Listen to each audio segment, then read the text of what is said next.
ጥረት እየተመለከተን ነበር። እንደሚያስተላልፍልን መልእክት ያለ ይመስል ነበር። አንዳንዶቹ ልጆች ቃላት ሳይኖሩ በአእምሮአቸው ውስጥ መልእክት እንደተሰማቸው ገለጹ። ምን አይነት መልእክት? ሰዎች ምድርን እያበላሹ ነው፣ ጥንቃቄ አድርጉ። ከተማሪዎቹ አንዳንዶቹ የገለጿቸው ስሜቶች እነዚህ ነበሩ። የእረፍት ሰዓቱ ሲያበቃ ልጆቹ ወደ ክፍል ተመለሱ። ሁሉም ስለ አንድ ነገር ያወሩ ነበር፣ ያዩትን፣ የተሰማቸውን፣ ያስፈራቸውን ነገር።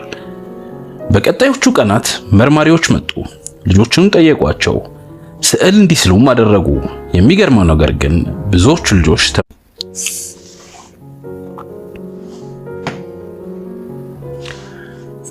በ1994 ዓመተ ምህረት መስከረም 16 ቀን በሩዋ ከተማ አቅራቢያ በሚገኘው ኤሪያል ስኩል ሁሉም ነገር እንደተለመደው ነበር።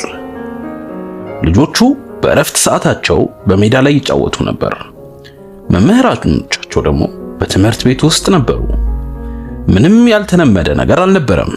ነገር ግን በዚያ ጠዋት የሚከሰተው ነገር የእነዚያ ልጆች ሕይወት ለዘላለም ቀይረው ነበር። አንዳንድ ልጆች በሰማይ ላይ አንድ ብሩህ ነገር አዩ። መጀመሪያ አውሮፕላን መስሏቸው ነበር። ነገር ግን እንቅስቃሴው የተለየ ነበር።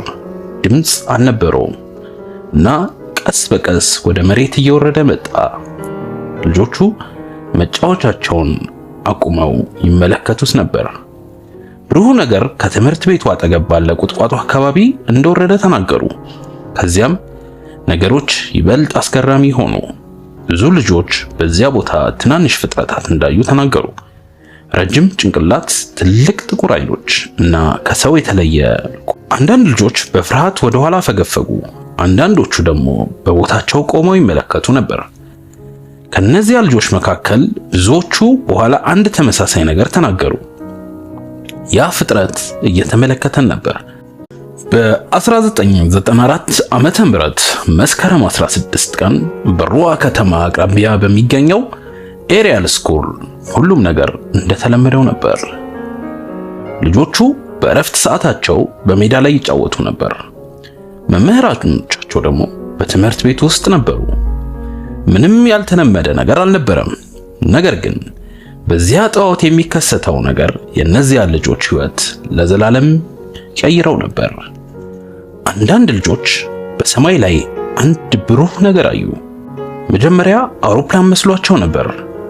ነገር ግን እንቅስቃሴው የተለየ ነበር።